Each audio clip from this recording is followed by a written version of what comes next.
Welcome back to Braintree Today. I'm Martha Konstandinidis and you're watching BCAM TV. Now we'll be getting into our latest stories from the week.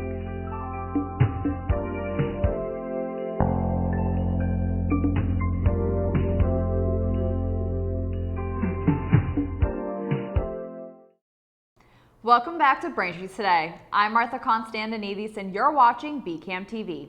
Now we'll be getting into our latest stories from the week. Last week, Israel's war with Hamas escalated, which has led to Gaza being strangled by Israel's week-long siege and aerial bombardment.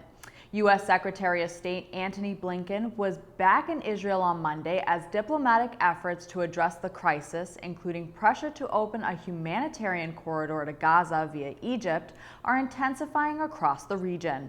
Israel has vowed to wipe out the Islamist group Hamas in response to the attacks on October 7th that killed 1,400 people.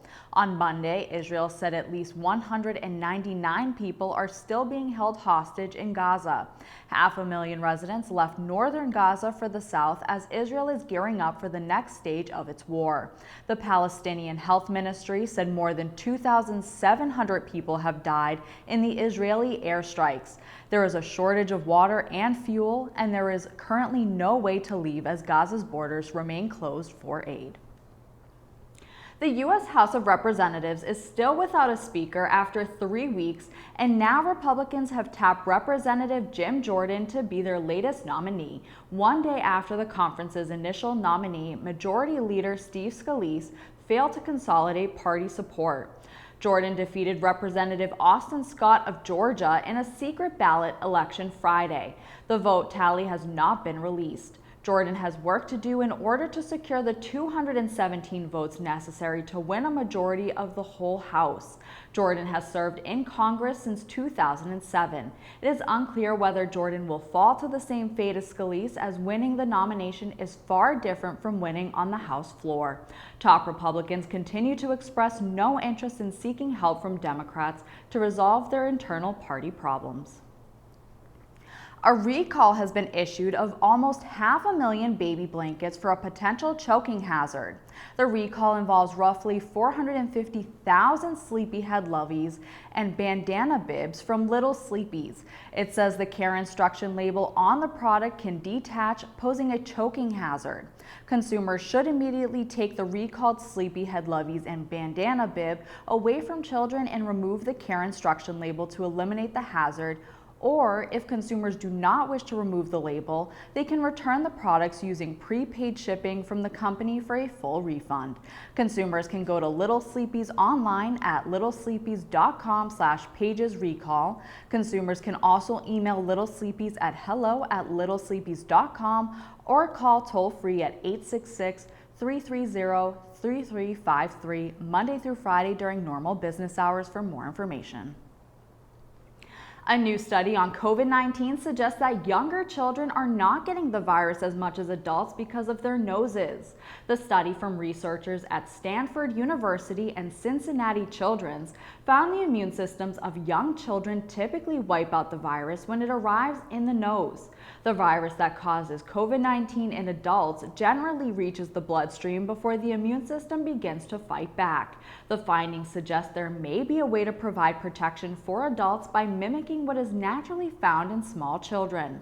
Infected adults also had high levels of proteins called inflammatory cytokines in their blood. But for children, they had high levels of inflammatory cytokines in their noses.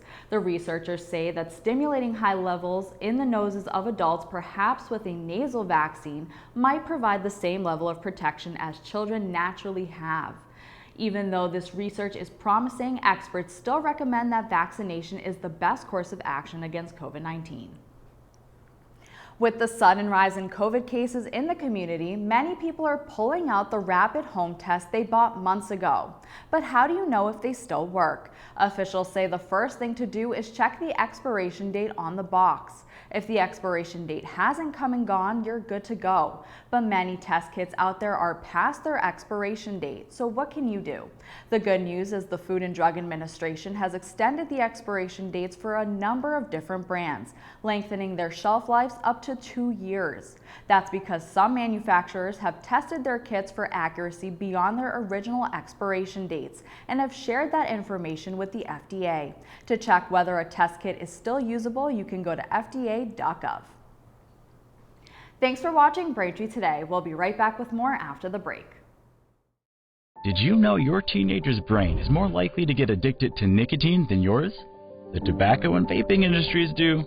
They target teens with their products and try to cover up the fact that there's nicotine in them. Talk with your kids about the real dangers of vaping. Welcome back. A Braintree man died last week after a workplace accident at Troop Waste and Recycling in Abington, Massachusetts. Plymouth County District Attorney Timothy J. Cruz confirmed the death of 67-year-old Donna Schaefer of Braintree. The accident happened around 1:40 p.m. when it was reported that Schaefer fell off a forklift. As he fell off the forklift, so did steel container bottoms, which landed on Schaefer. First responders arrived on the scene shortly after and began life-saving measures before transporting Schaefer to South Shore Hospital, where he was eventually pronounced dead. Preliminary investigation found that Schaefer was working with 2 others to offload several steel container bottoms from a forklift. According to a news release from the DA's office, the coworkers immediately pushed the container bottoms off of him and called 911. 2 investigations into the accident are ongoing. There will be no contested race for the 3 seats on the school committee on the November 7th town election after all. Christopher Peters, who has filed nomination papers to run for the seat, said he is withdrawing from the race. Peters wrote in an online post last Thursday, quote, "I have decided due to demands at work and at home, I will be unable to fill a seat on the school committee at this time," end quote. He thanked everyone who helped him gather the signatures needed to qualify for the ballot and wished the 3 remaining candidates luck. Since the October 5th withdrawal deadline has passed, Peters' name will still appear on the ballot. Peters said he would decline the seat if elected. In more election news, on Thursday, October 12th, the North Braintree Civic Association held their candidates' night for those running in the town elections. The candidates debated on a number of topics pertaining to the school committee, town council, and the mayoral races. Here's more from the debate. All economic development, from Amazon to Chick-fil-A to Clean Harbors, brings revenue to Braintree. But some are welcomed by residents, some are not. What are the specifics of your economic development plan and how will you accomplish it? Thank you. So I'm a civil engineer by trade, as I mentioned, and I served as past chair of the Braintree Planning Board, and I was a member of the board for almost a decade. And in my career in civic service, I've seen hundreds of proposed projects. Some are great, some are okay, and some are terrible. But for us, it's not a question of what to develop, but rather a question of what do we need to do to be fiscally stable as a community. And I think we need to get ahead of our discussions around planning, and we need to get out of reactionary mode. We aren't going after the projects that we want effectively enough. And what we're seeing are projects that come in that don't fit the needs of the residents and are not wanted by the residents, and the process is very challenging. So I think we need to get ahead of these conversations as a community. We need to be out advocating for what we want. We need a town hall that's going after the projects that make sense for Braintree. As mayor, my first task, my first order of business would be to establish an economic advisory committee. And we would also do a townwide analysis of property values, and we would look at how much properties make us under current zoning and how much properties cost us. As we watched the ZOM project come through, there was a lot of discussion about what is the real impact of a project on our police and fire, on our schools, and we have to weigh that against the fiscal situation of the town and where we need to be. And we need to make long-term stable decisions. We can't grow too fast. We have to grow sustainably, and that's going to take a lot of hard work and concentrated effort, and it's going to require all of you to show up and tell us, where do we want to go? What is the projects that we need, the businesses we need to attract, the housing we need as a community? As I've been out talking to residents this campaign and knocking on doors and talking to people in their homes, there's a lot of varying needs for housing and interest in what we would like to see at the plaza. So we need to take control of that and make decisions that are best for the community. Thank you. Thank you, Erin. Would you like me to repeat the question? What's that? Would you like me to Sure. repeat the question? Sure. All economic development, from Amazon to Chick-fil-A to Clean Harbors, brings revenue to Braintree, but some are welcomed by residents and some are not. What are the specifics of your economic development plan, and how will you accomplish it? Thank you, Maria. Firstly, we have been working since the day we took office on economic development here in Braintree. One of the first things that I did was put together an internal committee or team of staff members to attract life science. Life science was a goal of ours from the beginning, and we worked through many different meetings with many different life science companies until we finally landed Integra, which is the first life science company that Braintree has been able to bring to town. And it was a vacant building up on Wood Road, and now it has Integra building out, and it also has another company that's building out as well to cover the whole building. As far as empty space throughout town, we have been working with key stakeholders that own those properties to get redevelopment done. We have had numerous meetings with the South Shore Plaza, with many different large corporate buildings that are available. We do not own these buildings, so we can't force people to bring different businesses in, but we certainly can lead them in the right direction as to what types of businesses work best in the town of Braintree. The example of Integra was Amazon, which was previously approved by the planning board, which was a distribution center, which was a terrible thing. Fortunately pulled out. They wanted to go to that building. We said no, I said no, and I worked with the building owners to bring in the right type of development. So there's plenty of great development out there, and we have worked as a team. I work with all of my staff on a regular basis to bring folks in and have those conversations so that we can redevelop the town in a way that works best for the residents and brings in commercial rate, which is a much higher rate. Thank you. Thank you.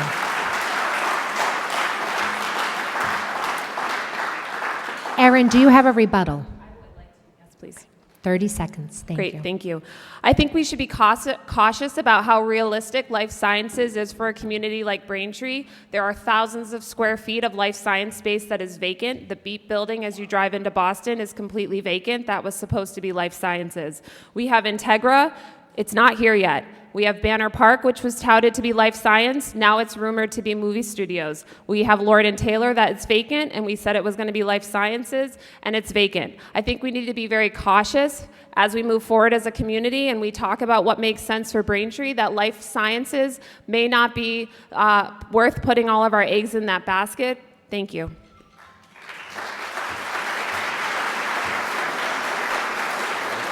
Mayor Kokoris, do you have a rebuttal? Certainly. I gave an example of how my office has worked to bring life science into Braintree. We are very flexible. That's why when Banner Park decided to move in a different direction, we worked with Banner Park. And we're also looking at different uses for the property that's owned by a company called Hudson Bay, which is the former Lord & Taylor site. We absolutely know that the market determines what's coming into Braintree and what's not. But we certainly have the flexibility. That was just one example of a great effort on behalf of my administration. Thank you. To watch the full debate, head to BCAM TV's government channels, Comcast Channel 8 and Verizon Channel 26, or catch it on youtube.com/BCAMTV. College courses will soon be offered at Braintree High School thanks to a partnership between the town and Massasoit Community College. According to the partnership, collaboration is already underway and has identified classroom space at the high school that meets the needs of students and faculty.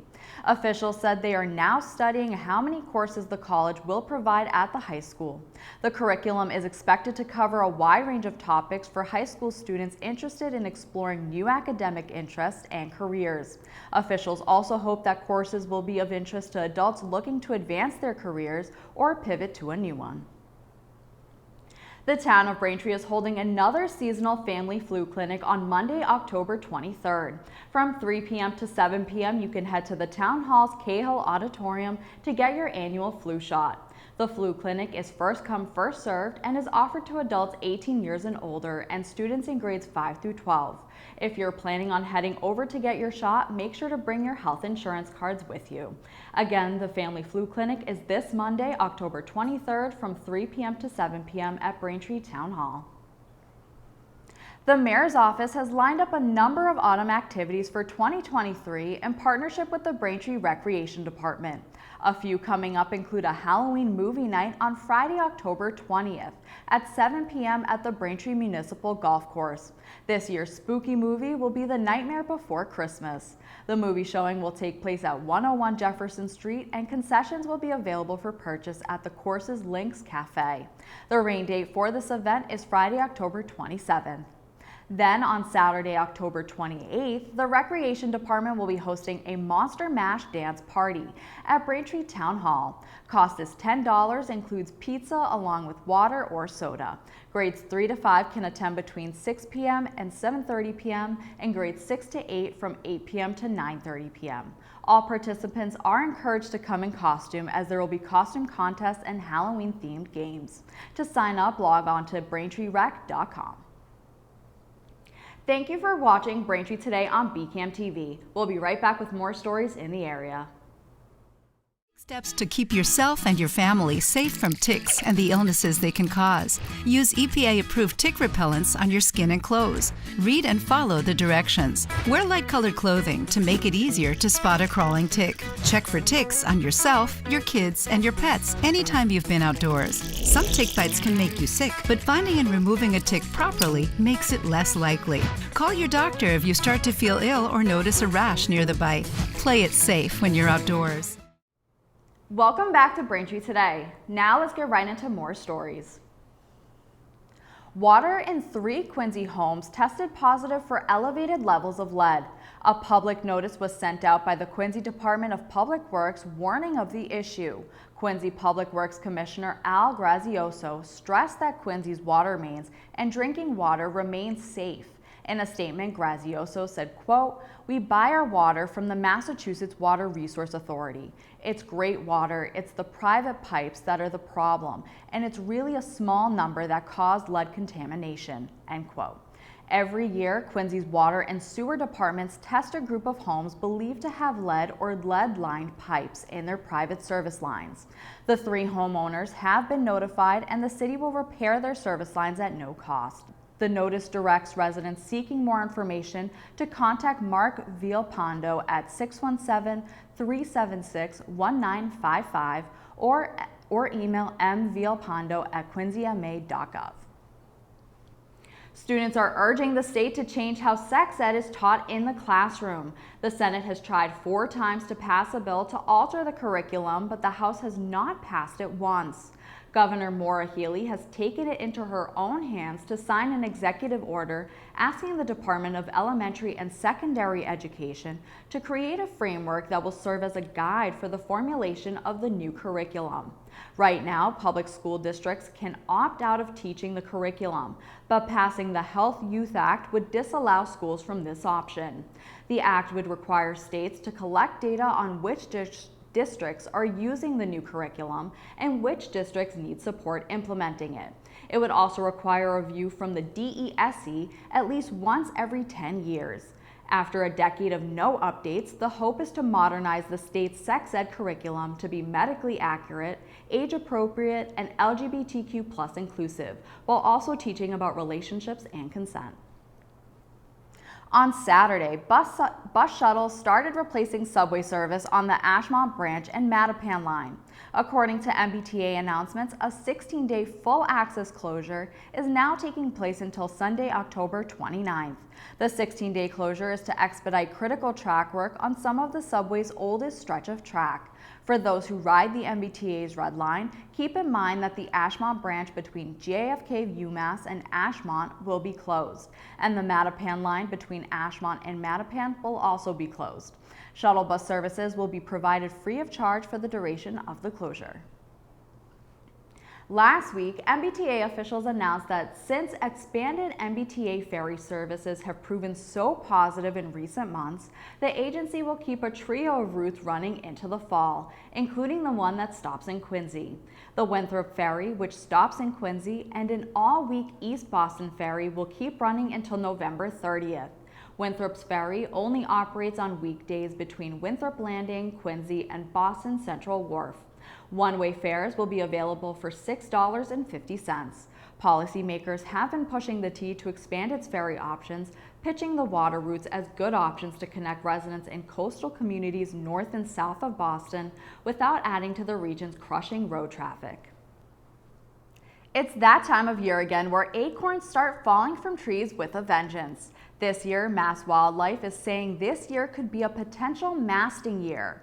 Masting is when oak trees will drop all of their acorns together all at the same time. It's an evolutionary process that works to overwhelm predators by covering the ground with acorns. The hope is that some survive becoming food if they all fall at once. Martin Feehan, Mass Wildlife deer and moose biologist, says that some clues of masting year can be seen by looking at the weather. Since last year was extremely dry, many of the oaks went dormant. This fact, coupled with the wet summer, could lead to a masting year. So be careful and watch overhead for any falling acorns. Thanks for watching Braintree Today. We'll be right back with more in entertainment. Hi, I'm State Representative Bruce Ayers, and I'd like to introduce you to the Helping Hand program.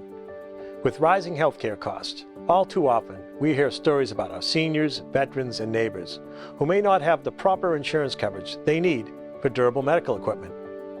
These individuals may be living on a fixed income and may not have the financial resources necessary to cover the cost of the equipment they need. We have a solution. The Helping Hand program provides free, durable medical equipment to residents in need. Items such as wheelchairs, walkers, crutches, canes, commodes, tub seats, and hospital beds are available through the program. We receive donations of lightly used equipment and store them at our facility in North Quincy. If you're in need of any of these items, you can pick them up free of charge and return them after any length of time. My scooters improve my mobility and independence. Thanks to Helping Hand, I can go to the store, visit the boardwalk, and do so much more. Helping Hand is a great resource for people who don't have insurance coverage. The Helping Hand program is successful thanks to the generosity of people who have donated durable medical equipment to our inventory. For more information about the program or to fill out an equipment request form, visit our website or call 617-472-9877. If you know someone in need of these items, we're always available to lend a helping hand. Welcome back to Braintree Today. Halloween is almost here, and that means it's time to bust out your favorite fluffy blanket and turn on a spooky film. In honor of spooky season, we have 3 movie recommendations for you to watch. First in entertainment, Hocus Pocus follows Max Dennison, who after moving to Salem, Massachusetts, decides to visit an abandoned house with his sister Danny and his new best friend Allison. After dismissing a story Allison tells him as superstitious, Max accidentally frees a coven of evil witches who used to live in the house. Now, with the help of a magical cat, the kids must steal the witch's book of spells to stop them from becoming immortal. You can watch Hocus Pocus now on Disney+. Next in entertainment, The Nightmare Before Christmas follows Jack Skellington, Halloween Town's beloved Pumpkin King, who has become bored with the same annual routine of frightening people in the real world. When Jack accidentally stumbles on Christmas Town, he plots to bring Christmas under his control by kidnapping Santa Claus and taking over the role. But Jack soon discovers even the best laid plans of mice and skeleton men can seriously go awry. You can watch The Nightmare Before Christmas now on Disney+. Finally, in entertainment, Beetlejuice follows Barbara and Adam Maitland, who, after dying in a car accident, find themselves stuck haunting their country residence. When the unbearable Dietzes and their teen daughter Lydia buy the home, the Maitlands attempt to scare them away without success. Their efforts attract Beetlejuice, a rambunctious spirit whose help quickly becomes dangerous for the Maitlands, and innocent Lydia. You can watch Beetlejuice now on Max. That'll do it for news today. Remember, if you are a customer of Verizon, you can watch BCAM TV in high definition on channel 2128. I'm Martha Konstandinidis, and thank you for watching Braintree Today on BCAM TV. Stay safe, and we'll see you next time.